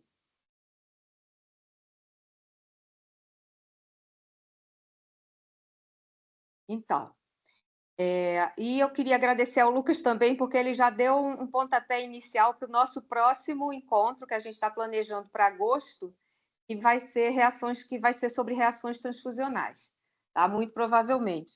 Então, a gente vai falar sobre a transfusão em pediatria, né? Mais dentro do contexto da terapia intensiva. Cadê meu negocinho que ele está passando? O apoio da SOPERJ é essencial, né? Para que a gente esteja aqui, não só da SOPERJ, mas também dos membros do GT, né, que são pessoas, como todos nós que estamos aqui, ocupados com seu dia a dia, mas que procura passar um pouco do seu conhecimento ou treinar, né, as pessoas que precisam das suas diversas áreas. Então, o Lucas trouxe esse caso de uma criança de 7 anos com hemorragia intracraniana por uma MAVE, né, uma malformação arteriovenosa. Foi para a UTI e evoluiu com a trombocitopenia, né? Você viu que eles tinham uma plaqueta normal, depois eles já ficaram de olho que caiu para 110 mil, e horas depois, 10 horas depois, a criança foi para 48 mil de plaquetas. E aí eles optaram por uma transfusão.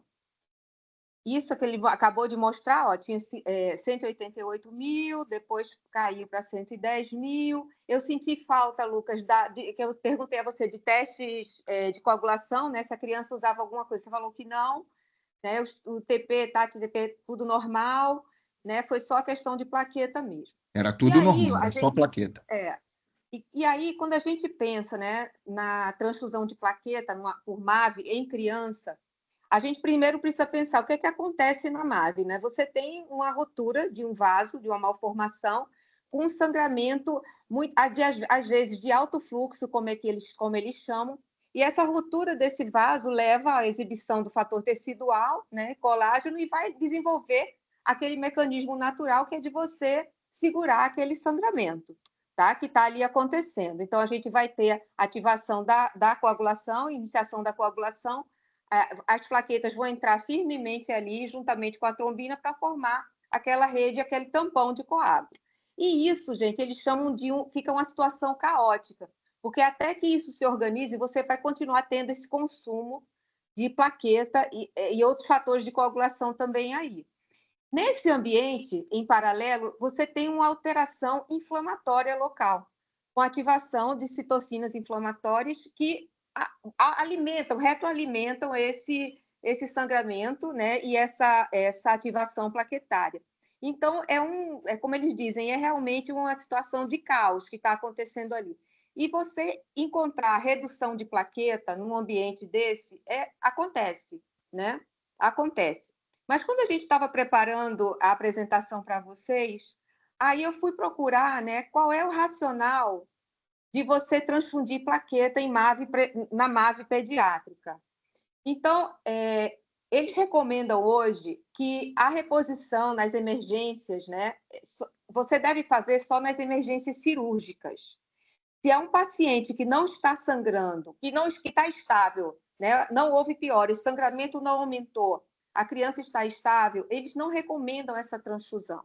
Eles recomendam apenas se você for fazer alguma intervenção cirúrgica nesse paciente, e algumas diretrizes, né, que vêm, como sempre, baseado no adulto, né, não é o caso infantil, mas eles colocam paciente em uso de aspirina, antiagregante, e vai com a neurocirurgia de emergência, ok, mas é contraindicado em casos não cirúrgicos. Aí se pergunta, tem um alvo de plaqueta para a gente transfundir? Não, não tem. Não existe ainda um alvo bem específico, bem estabelecido para o tratamento da MAV. O que é importante é que você estabilize esse paciente durante as cirurgias, né, com o risco de grande perda sanguínea, mas não tem uma definição de alvo, tá? E aí, a Fernanda me adiantou muito a minha vida, ela já falou de muita coisa, né? E aí a gente vem na medicina transfusional saindo lá de 1900, quando a gente tinha Karl Landsteiner descobrindo o grupo ABO, né? Mais um pouquinho depois, na década de 40, a gente entendeu que tinha o RH, e como a Nanda falou, a gente tem quase 50 sistemas, e a cada 2 anos, a Associação Internacional de Transfusão Sanguínea atualiza essa tabela de sistemas, e sempre se descobre mais sistemas, sempre se descobre mais antígenos, né, de cada sistema desse. E aí, hoje, a gente está evoluindo para algumas análises mais avançadas. A gente não tem no dia a dia, não espere que a gente vai ter no UP ou na Fiocruz ou sei lá onde, a gente não vai ter ainda, por exemplo, genotipagem eritrocitária para todo mundo. Não tem. Ainda é muito difícil, mas só que, como eu sei que a gente tem uma audiência de público jovem também, né, de residentes, pode ser que esses residentes, ao longo da vida deles, eles comecem a ver a hemoterapia, que já é uma medicina de precisão. Então, quando hoje a gente fala em medicina de precisão, né, terapia-alvo para leucemia, células CAR-T, a hemoterapia já faz medicina de precisão desde 1900, quando a gente descobriu o sistema BO, porque eu não posso transfundir um sangue A para uma pessoa O, que eu vou matá-lo, tá? E aí a gente vai evoluindo para essa questão da hemoterapia de precisão. Vindo para a nossa indicação de plaqueta nesse caso, pessoal, como eu falei, na MAV, se vocês forem ler, é isso, a gente não sabe. Mas a gente tem uma facilidade muito grande de transfundir plaqueta, sem discussão.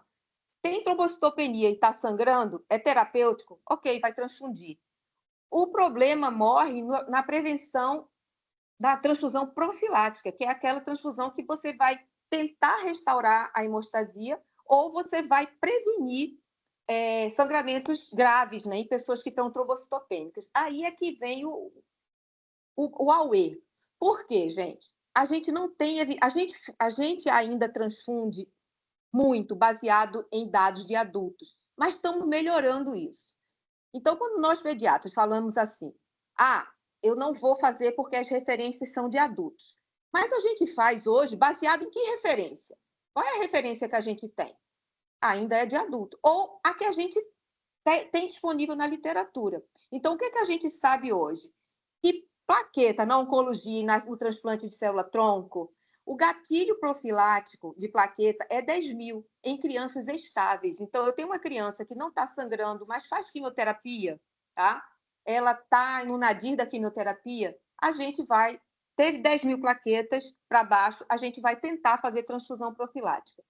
Porque o verbo tentar aí no meio? Porque, como a Fernanda falou, plaqueta é um hemocomponente de duração curta, de 5 dias, né? A gente não consegue ter o volume de plaqueta necessário para a gente fazer profilaxia para todo mundo.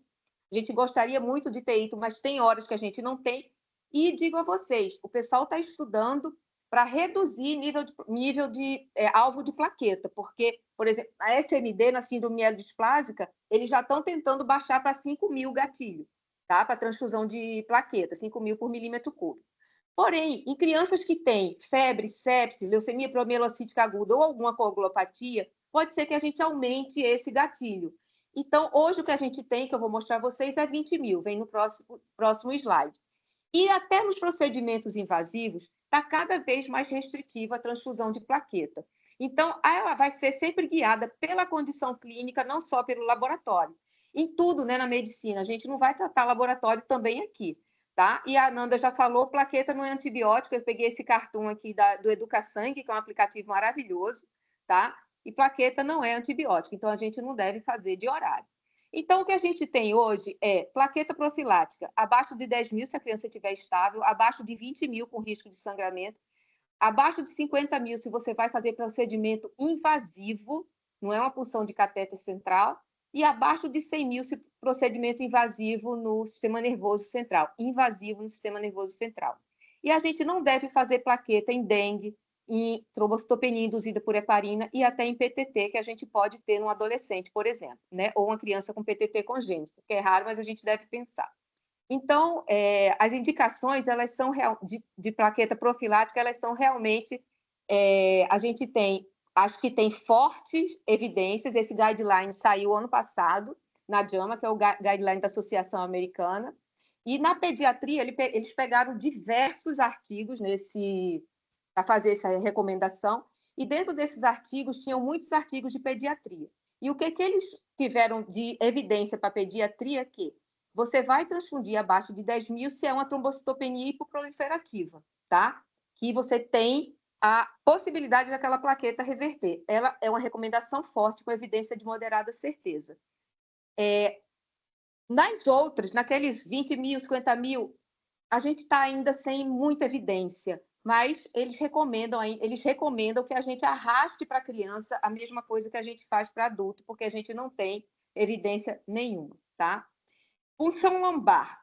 Punção lombar, eles recomendam que a plaqueta deve ser feita quando estiver abaixo de 10.000, profilática. Então, uma recomendação forte com evidência de moderada certeza. Então, lá no hospital, a gente fala muito isso. A criança está com 30.000 plaquetas, vai fazer uma punção lombar, vai fazer um mielograma, não precisa transfundir plaqueta, tá? Então, a gente já tem evidência para isso. Passando para o concentrado de hemácias, a gente sai do paradigma do uso irracional, que é aquele uso, vou dar um sanguinho para ir para casa, vou dar um sanguinho para ter alta, vou dar um sanguinho para ele se animar. E a gente sabe que a astenia, às vezes, não está relacionada só com a anemia, né? Dependendo do contexto clínico. De novo, é o contexto que vai pesar. Então, a gente está passando do uso irracional para o uso racional, que eu vou criar uma estratégia baseada em evidência, vou transfundir pensando em melhorar desfecho clínico e vou pensar no uso restritivo, como a Fernanda falou. E na pediatria, a gente já tem mais dados para a gente ir para uma transfusão mais restritiva, porque hoje a gente sabe que transfundir mais não é melhor.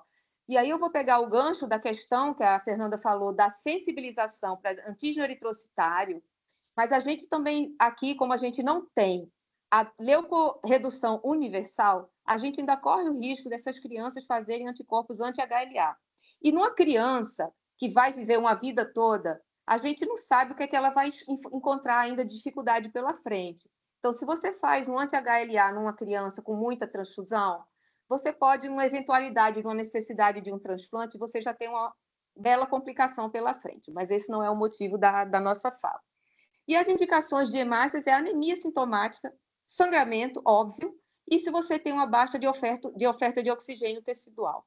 E aí, na terapia intensiva, a gente percebe muito que o pessoal, se for transfundir só baseado no nível de hemoglobina, e eu não sei como é que está a entrega de oxigênio, às vezes você transfunde e você não melhora aquela entrega de oxigênio, tá? Então, a gente também tem muitas colocações das pessoas, eu transfundi, o paciente estava bem caidinho, bem molinho, quando eu transfundi, ele abriu o olho. E, às vezes, isso é o relato, de repente, do que você quer ver, porque tem uns casos que também isso não acontece, principalmente naquelas crianças que estão muito graves, muito inflamadas, como as crianças de terapia intensiva. Os intensivistas que, por acaso, estejam aqui conhecem certamente esse trial, né, que foi publicado em 2007, que é o trípico, que ele foi um ensaio feito em terapias intensivas, onde eles queriam observar se a transfusão de sangue liberal, que eles consideravam transfundir com hemoglobina abaixo de 9,5, era diferente da transfusão restritiva com limiar abaixo de 7. Foram mais de 600 crianças, né, de CTI, entre 3 dias e 14 dias de vida, e eles tentaram comparar esses dois grupos. O desfecho que eles queriam olhar era síndrome de disfunção de múltiplos órgãos, que foi a mesma nos dois grupos, e não houve inferioridade da estratégia restritiva em relação à estratégia liberal. E, a partir disso, né, a gente começa a sair daquele paradigma. Quando eu falo nisso, eu fico com medo de até criar um novo paradigma, porque eu não gosto de paradigma de número, tá? Então, a gente sair do paradigma de 10 para o paradigma de 7. E vocês vão ver que a gente não pode ser assim também. A gente tem que pensar que transfundir muito não é legal, transfundir menos é mais, mas, dependendo do contexto, você não vai esperar chegar a 7 para você transfundir, tá? Então, uma hemoglobina abaixo de 7, ela vai ser o gatilho inicial, porém, a gente vai considerar alguns níveis maiores, dependendo da criança e como ele esteja. E aí a gente vem para algumas situações que pode suscitar essa transfusão com hemoglobina mais alta, ou seja, sepse, trauma, cardiopatia, cirurgias de grande porte. E aí é o dilema do pediatra, né, que vai ficar transfundo, não transfundo, enfim. E aí a gente viu sobre sepse pediátrica, essa campanha Survive Sepsis Campaign, que foi feita de 2020 a 2023 na Europa, tá? E eles fizeram um apanhado de estudos e eles concluíram que, em crianças estáveis, a gente não deve, mesmo na sepse, não deve transfundir se a hemoglobina estiver acima de 7. A gente vai otimizar perfusão e suporte hemodinâmico. Então, mesmo na sepse, a gente já tem essa indicação aí de que não precisa estar transfundindo concentrado de hemácias. A ABB publicou em 2023 o guideline de transfusão de hemácia, né? A gente falou em 2025 de transfusão de plaqueta, esse foi de transfusão de hemácia. De novo, crianças estáveis, segura hemoglobina, só transfunde abaixo de 7. A evidência foi baseada em estudos multicêntricos que eles fizeram para fazer a revisão desse guideline. E algumas crianças que fugiam disso, né, seriam as hemoglobinopatias dependentes de transfusão, óbvio, cardiopatia cianótica, choque, hipóxia e as crianças neurocríticas. E os ensaios que eles usaram foi exatamente isso. Para pacientes pediátricos, nesse guideline, eles tinham 7 RCTs, estudo clínico randomizado, e eles viam também que a gente precisava ver a alternativa à transfusão como tratamento médico da anemia e estratégias de conservação de sangue, principalmente nas cirurgias. Então, se eu tenho um paciente que vai para um procedimento cirúrgico eletivo, e eu sei que aquele paciente é um cardiopata que vai chegar no meu CTI, lá no ambulatório, quando eu já estou preparando esse paciente, eu tenho que ver como é que está a hemoglobina desse paciente. Eu tenho como fazer alguma coisa? Eu tenho que fazer ferro? Como é que está o ferro? Como é que está a vitamina B12? Como é que está o ácido fólico? E isso já é um passo para a gente fazer o gerenciamento do sangue do paciente, onde a gente sabe que a transfusão ela não é isenta de riscos, tá? Por isso que a gente vai trazer um evento sobre reações transfusionais, porque o público que mais tem reação transfusional é o público pediátrico. Isso aí, em todo serviço, não todo serviço, mas toda instituição que tem o seu guideline, a coleta de dados, principalmente a do Reino Unido e a da França, a gente sabe que o grupo que mais tem reação transfusional é a criança. Então, a gente tem que levar isso em consideração. Ainda só para mostrar a vocês, né, que aqui são os estudos que foram trazidos da pediatria para esse guideline. Então, a gente já começa a ver que não existe aquela evidência robusta, mas já tem algum grau de evidência com ensaio clínico. Antes disso, a gente não tinha nada e a gente transfunde, tá? Sem nenhuma evidência. A gente, às vezes, a gente busca evidência quando a gente tem alguma dúvida, né? Mas quando a gente tem aquela dúvida da minha experiência, então eu não preciso de evidência, eu vou fazer baseado na minha experiência, que isso também conta, né? A experiência do expert. Mas como você começa a ver que uma transfusão também pode trazer problema, a gente precisa pensar 2 vezes. E essa recomendação da ABB na doença cardíaca, como eu falei nos cardiopatas, eles fazem alguns cuts, né, para reparo biventricular, hemoglobina de 7, avaliação de ventrículo único 9, 7 a 9 para doença cardíaca congênita não corrigida. Então, a boa prática, no fim das contas, você vai considerar não só a concentração de hemoglobina, mas sintomas, os sinais e o contexto clínico como um todo que esse paciente está. Plasma. Indicações de plasma. Plasma cada vez mais restrito. Eu sempre falo, né, que a indicação de plasma, a gente hoje consegue realmente restringir bastante, e esse plasma excedente, ele tem uma grande função, que é quem pode mandar para a indústria para que a gente produza os hemoderivados. Então, na minha época de escola, lá atrás, a gente fazia plasma, era quase um corticoide. Tipo, não sabe o que é, faz corticoide. Criança desnutrida fazia plasma, está com sepsis, faz plasma. Enfim, está com albumina baixa, faz plasma. Hoje em dia, a gente sabe que não é. Então, onde é que ele vai? Coagulopatia, por sangramento por déficit de múltiplos fatores. Quando eu não sei qual é o fator que está faltando e se eu não tenho aquele hemoderivado, vou dar um exemplo para vocês. Hemofilia. Hemofilia A ou B, vou dar um exemplo só dessas duas, eu tenho o hemoderivado, que é o concentrado de fator 8 e 9. Então, eu não vou fazer plasma para isso, eu vou fazer o hemoderivado. Mas se eu estou numa criança, num contexto de um sangramento grave, ou num sangramento que eu tenho déficit de múltiplos fatores, como uma CIVD, né, uma hemorragia maciça, aí eu posso indicar plasma, está bem indicado, inclusive, né, num sangramento grave. Outro caso é a PTT. Na PTT, a gente vai fazer plasma. A gente vai tirar o plasma que está com deficiência de Adams 3 e vai repor o plasma do doador, né? E o angioedema hereditário, que a gente não vai ver isso muito na criança pequena, só se ela tiver a deficiência grave da esterase, C1 esterase, se eu não me engano.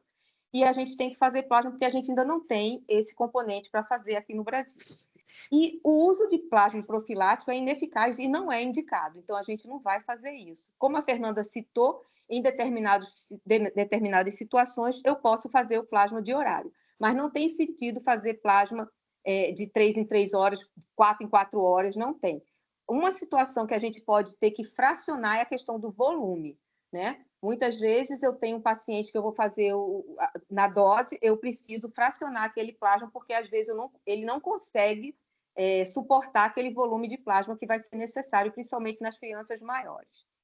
Então, a gente não usa plasma para corrigir INR isolado, sem sangramento, né? Principalmente no hepatopata. O hepatopata, eu costumo dizer, não mexe, deixa ele quieto, porque ele está ali, ele está com aquela homeostase dele organizada, tá? Expansão volêmica de jeito nenhum, na hipourbinemia e nem na desnutrição. E, como a Fernanda falou, nos testes pré-transfusionais, nas provas pré-transfusionais no recém-nascido, na criança maior, a gente também faz. Aí a gente já vai fazer direto e reverso a partir de 6 meses, né? Principalmente a partir de 1 ano, direto e reverso. Vai pesquisar os anticorpos irregulares. E uma coisa importante, a amostra que vocês mandam para a hemoterapia, ela tem validade de 72 horas. Tá? Então, se eu precisar transfundir após essas 72 horas, eu preciso de uma nova amostra. Ou se eu gastei aquela amostra para fazer estudo, talvez eu precise antes. Então, é engraçado porque o hemoterapeuta fica dizendo, não expolie a criança, você está descumprindo o primeiro passo do PBM, que é, né, segura, senão você vai fazer tanto exame no CTI, é muito, né?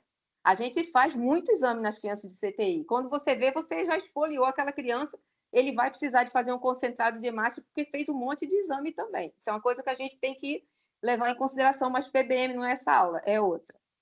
E fazer a prova de compatibilidade. E o objetivo desses testes, né, vocês sabem que é evitar não só a incompatibilidade ABO, porque ela vai matar, né, e outros riscos que a gente pode ter por outros anticorpos, a gente pode ter trocas de amostras também. Então, toda coisa que a gente faz na hemoterapia, a gente às vezes é chato, porque a gente vai criando barreiras de segurança para nós mesmos e principalmente para o paciente, para a gente não ter nenhum problema grave, né? O crio precipitado, ele é indicado para hipo ou desfibrinogenemia, CIVD ou hemorragia maciça, e o alvo de fibrinogênio geralmente acima de 150 a 200 na criança maior, principalmente aquelas crianças que vão para cirurgia cardíaca ou ECMO. Então, a gente sempre tem um alvo de fibrinogênio um pouco maior. E quando a gente fala na dose pediátrica usual, olha aí, o 10, que a Nandinha falou, está aqui, ó, 10 no concentrado de massa, 5 a 10 em plaqueta, plasma 10 a 15, né? E uma coisa importante que eu queria falar aqui, vamos de coluna em coluna, concentrado de massas. O que é que a gente vê muito na pediatria? O pessoal faz 10 ml por quilo, né? Mas a criança tem 40 quilos. Então, eles já querem fazer 400 ml. Não é para fazer 400 ml. A partir de 25 quilos, você solicita uma unidade de concentrado de massas, que tem em torno de 250 a 280 ml. Porque se você for fazer 10 ml por quilo, você está fazendo nessa criança de 40 quilos 2 unidades de adulto. Então, é 10 ml por quilo até 25 quilos. Depois, você basta pedir uma unidade, tá? E a outra coisa importante, você não vai pedir dois concentrados de 300 ml. Você vai pedir uma unidade e vai transfundir e vai reavaliar seu paciente. Então, acabou aquela coisa de, eu vou fazer logo 2 porque eu quero que a hemoglobina passe de 7 para 9, vou fazer logo 20 ml. Não é assim, tá? Concentrado de plaqueta profilático, a mesma dose, acima de 10 quilos, uma unidade para cada 10 quilos, porém, acima de 50 quilos, a gente já faz hoje 5 unidades, tá? Acima de 50 quilos, porque a gente se baseia no controle de qualidade de plaqueta, né, que a gente tem, e se baseia também numa dose de plaqueta de aférese, que é de 4 a 6 unidades. Então, a gente faz 5. Então, essa coisa de unidade para cada 10 quilos, a gente deixa numa criança de até 10 quilos. Plasma, 10 a 15 ml por quilo, e crio, como a Nanda falou, uma unidade para cada 10 quilos. E aí, a gente já dá também uma pincelada para vocês ficarem atentos, que hoje a gente fala no PBM, que é o Patient Blood Management, ou a transfusão centrada no paciente. A transfusão, ela hoje não é centrada na transfusão, mas é no paciente. Então, a PBM é uma estratégia multidisciplinar, não é só o médico que está nela, é o laboratório, que ele tem que ter micrométodo para a gente, é o pessoal da fisioterapia que vai entrar também, é o pessoal da farmácia que vai conseguir para a gente algumas medicações que a gente pode fazer para melhorar a anemia e visa simplesmente melhorar desfecho clínico, reduzir transfusão desnecessária e aumentar a segurança do paciente. A gente vai fazer, talvez, uma abordagem e a gente vai publicar, já publicou agora na PED News, já alguma coisa sobre o PBM. Vocês são convidados a dar uma olhadinha, tá? Esse PBM tem 3 pilares. O primeiro é otimizar a eritropoese do paciente, diagnosticando anemia, suplementando ferro, deficiência nutricional e planejamento do pré-operatório. O segundo pilar é minimizar as perdas sanguíneas. Aí, na pediatria, a gente entra muito com isso, principalmente na UTI neonatal e na UTI intensiva pediátrica, né? A gente reduzir volume de coleta, pensar em microtubos, as estratégias de cirurgias com melhor hemostasia e quem dispõe a monitorização viscoelástico, que não é essencial, que a gente pode fazer os testes convencionais, mas quem tem teste viscoelástico se apoia nele também. E o terceiro pilar, que é o uso racional da transfusão. Então, pensar em estratégia restritiva, né? Procurar a melhor evidência que você tem e transfundir a menor dose eficaz. E reavaliar sempre após uma transfusão. Então, de novo, o paciente está no centro da decisão transfusional, a gente não vai transfundir para normalizar o exame, mas para melhorar o estado clínico do paciente. E para a gente finalizar, a transfusão deve sim ser sempre guiada por evidência, a gente tem que procurar a melhor evidência possível, tratar usando a menor dose eficaz, o paciente é o centro, e reavaliar sempre após cada transfusão. Essas foram as referências que a gente usou, né? E transfusão de sangue segura é o que todo pediatra quer, tá? Então, eu queria agradecer a vocês. Eu acho que a gente passou um pouquinho da hora, mas eu acho que a gente ainda aguenta uns 5, 10 minutinhos para responder alguma pergunta que esteja aqui na nossa linha de frente. Fala, deixa eu te Nanda. falar. Fizeram uma pergunta, eu também respondi no seu lugar. Tá Porque, ótimo.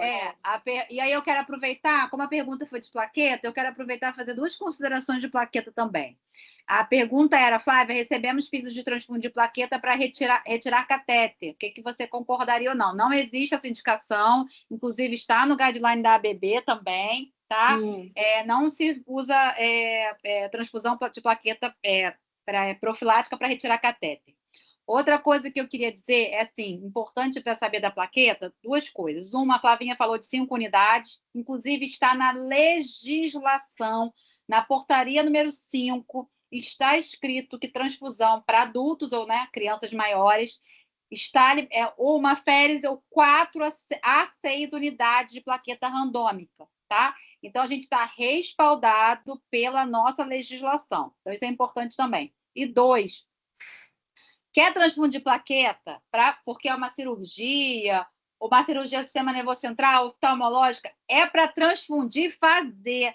Não é para transfundir agora e esperar o dia de amanhã. O melhor pico de ação da plaqueta é depois que ela entra com 1 hora, depois ela começa a decair. Então, transfundam e façam o procedimento, façam o que quer que seja. Não fiquem esperando, porque acontece muito, eu já vejo assim, a gente faz assim, transfunde, vamos colher para ver quanto tá, aí não tá bom, vamos fazer de novo. Eu já peguei paciente que fez 10 plaquetas seguidas, porque queria um número mágico de 50 mil. Esquece o número mágico dos 50 mil, porque tem, além do número, tem a função dela. Então, a gente tem que tentar entender, a gente tem que lembrar isso também. Faz o procedimento. Você quer deixar uma reserva para depois, se tiver um sangramento maior durante o procedimento, ou para depois? Ok, mas fazer a plaqueta e faz o procedimento. Eu brinco muito na obstetrícia, como eu trabalho em maternidade, pintando a barriga, transfunde, que é a hora que vai dar tudo certo. Tá? Então, eram algumas coisas que eu queria considerar também. Ótimas considerações. Aí o amor da minha vida, que é Paulo Ivo, botou algumas considerações aqui, que eu amo de paixão. Acho que se faz importante algumas reflexões. Fundamental reconhecer a importância da medicina transfusional como especialidade e valorizar o hemoterapeuta e aprender a escutar a sua expertise. É o que a gente está tentando aqui, ainda mais com esse GT também. Lembrando, isso é super... Eu falo sempre em todas as aulas também, Paulo, que a transfusão de hemocomponente é o transplante de órgão de melhor compatibilidade no organismo, que é o mais feito no mundo inteiro. E a gente tem tão preocupação com o transplante de órgão e não tem a preocupação que a gente tem no transplante de órgão para transfundir. A gente pede, não tem aquele mesma preocupação, né? E a transfusão é um ato médico de responsabilidade médica. E é médico do médico prescritor, que está indicando, e a gente tem o respaldo da legislação para, inclusive, brecar uma transfusão mal indicada. Tá? Então, eu também queria dar esse plaque que o Paulo Ivo me deu essa possibilidade. Eu acho assim, a gente não consegue finalizar esse papo em tão pouco tempo, porque eu tenho certeza que surgem muitas dúvidas, mas tem essas muito comuns, que uma coisa ainda de plaqueta, que pegando o gancho da Fernanda, para a gente já começar a se encerrar, pedir depois para a Laura e para o Lucas, se eles quiserem comentar alguma coisa antes de eu parar, é o seguinte: essa coisa de você pedir plaqueta para procedimento, reserva de plaqueta para procedimento, beleza. Aí o que que acontece? Você pede a plaqueta, a gente reserva a plaqueta, a gente manda a plaqueta e eles cancelou o procedimento, ou então não consegui sala para fazer o procedimento. E a gente, às vezes, já filtrou a plaqueta, alguma coisa assim, em sistema aberto, que às vezes a gente não consegue fazer tudo em sistema fechado, perdemos a plaqueta. Temos 4 horas para infundir aquela plaqueta. Então, hoje eu tive a oportunidade, né? A gente está começando essa semana lá no hospital, desde ontem, com residente da anestésio. Então, os R1s da anestésio que entraram esse ano, eles estão ficando uma manhã com a gente. Então, hoje foi uma manhã. Então, gente, é incrível como as pessoas, quando eles, coitados, assim, não tem essa noção. Então, a gente traz eles para dentro da hemoterapia para eles viverem a logística que a gente tem ali dentro, entendeu? Porque a gente é uma logística imensa, em todos os sentidos. Como a Fernanda falou, ela está com várias gestantes aloimunizadas para outros antígenos que não o antígeno D, né? E isso dá um trabalho. Nós estamos, nesse momento, com 3 pacientes super aloimunizados, um, inclusive, com leucemia, que vai precisar transfundir muito, e a gente, só para a primeira bolsa, nós demoramos 4 dias para encontrar no Rio de Janeiro, entendeu? Então, é isso, é uma logística imensa.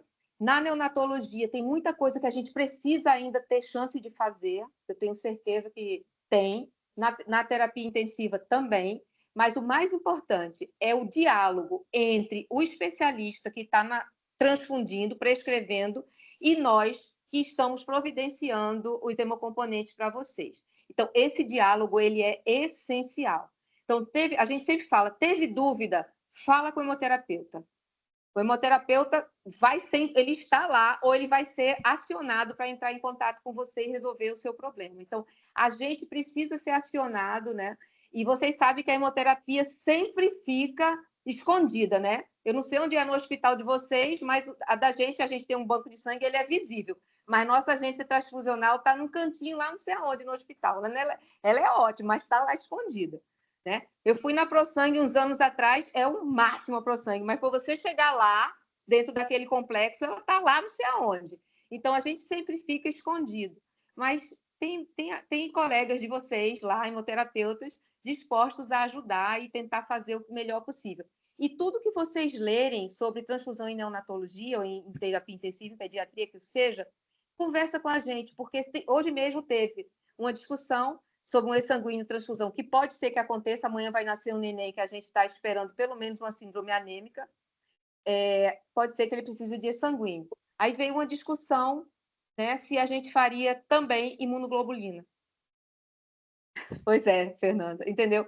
Porque em alguns trabalhos de neonatologia ainda vem essa coisa de fazer imunoglobulina. Eu peguei os trabalhos de hemoterapia e falei, não tem nenhuma evidência, ninguém sabe nenhum mecanismo de ação disso, então vamos para esse sanguíneo que é melhor para o neném. Tá? Eu queria agora abrir, que a gente não tem mais nenhuma pergunta aqui, só a gente agradece a vocês, tá, gente, pelos parabéns e legal que vocês gostaram desse bate-papo. Eu queria dar um minutinho para a Laura, um minutinho para o Lucas, para a gente poder encerrar, e a Fernandinha também, se quiser falar alguma coisa. Laura. Bom, as áreas da medicina crescem por segundo, né? Cada hora que a gente abre a literatura, a gente encontra um monte de coisa que está acontecendo. Então, assim, esse contato com o especialista, ele tem que acontecer realmente, né? E, assim, a preocupação do uso de sangue e hemoderivados, ela precisa ser de toda a classe médica, porque é o prescritor, né? Então, por exemplo, a ligadura tardia do cordão umbilical, ela protege muito o bebê. Ela protege o bebê, inclusive, protege o atermo, protege o prematuro, ela evita que a anemia ferropriva aconteça tão precocemente, transfere um monte de fatores para o bebê, e é uma coisa que pode ser feita, meu Deus. Ela pode ser feita tranquilamente, e ela não é feita. Aí ela não é feita no menino grave. Esse menino grave, será que ele não pode perder 30 segundos? Acho que pode, né? Na literatura está pontuando isso. A importância então, do clampeamento tardio de cordão para aumenta 100 ml por bebê a termo, tem um monte de benefícios. Depois, a outra coisa é quanto que a gente expolia um bebê. Né? Em cada serviço que a gente está, a gente precisa saber com quantos microlitros a gente consegue fazer um sódio e um potássio. E se a gente precisa fazer um sódio potássio todo dia? Então, quais são os exames? Qual é o mínimo necessário para se fazer, para colher o mínimo necessário e anotar a quantidade de sangue colhida? Porque você, de repente, você começa a conscientizar a população de que um bebê de 700 gramas, ele tem 7 vezes 8, 56 ml de sangue no corpo dele inteiro. Então, assim, é muito importante que as pessoas comecem a pensar dessa maneira. E a outra coisa é os dispositivos que a gente coloca e que às vezes está lá, por exemplo, o catéter umbilical, que a gente aspira para colher o sangue, depois a gente lava, joga fora, né? Então, assim, a gente precisa tentar retirar dispositivo mais rápido. E, assim, eu acho que a mensagem é essa, se conectar com o especialista, porque é muita coisa, a gente não deve dar conta de todas as especialidades. E tem muita coisa boa que a gente pode não fazer para o nosso paciente. Um exemplo absurdamente importante é plaqueta, porque ele piora o resultado de morte e o desfecho de neurodesenvolvimento com 2 anos. Então, plaqueta não é para se fazer mesmo. Obrigada pela oportunidade, eu quero participar sempre aqui para aprender mais. Obrigada. Obrigada, Laura. Lucas. Não, gente, só agradecer, só. Só Então, tá agradecer bom. o convite. Acho que foi excelente. Acho que a gente tem o privilégio de ter a Flávia com a gente lá na UERJ, então, assim, já ajuda um bocado, né? Discutir os casos da UTI, que a UTI da UERJ é a de altíssima complexidade, pacientes de altíssima complexidade, pacientes quase adultos por conta do NESA, né? Então, a gente tem uns pacientes muito, mas muito, muito, muito, muito graves lá. Mas só agradecer. Obrigado aí, até a próxima. Então, tá ótimo. Gente, pelo adiantado da hora, eu acho que a gente vai encerrar, né? E vamos ficar na expectativa do próximo. Paulo Ivo, eu estou lhe vendo agora aqui na câmera. Tá, gente? Muito obrigada pela presença de todos. Cadê Um bom que eu não estou descanso. vendo ele, não, gente? Eu tô. Vai passando aí, o que meu você Deus. acha aí? Oi, Vai Paulo. passando, achei. Tá na terceira página ou segunda, vai passando embaixo. Tô vendo ele ali. Queria ver a carinha. Tudo bem, gente? Tudo ótimo. Obrigado pela. Paulo Ivo, Foi ele vai ser. maravilhoso, O Paulo maravilhoso. Ivo, ele vai ser cooptado, viu, Paulo Ivo? Você vai ser cooptado para fazer uma aula dessa que a gente vai juntar a questão das anemias, hemoglobinopatias, falciforme, transfusão. A gente vai fazer uma coisa boa, bacana. Perfeito. Então é isso, gente. Boa noite a todos e todas. Um beijo no coração de vocês. Tchau, gente. Tchau, tchau. Boa noite.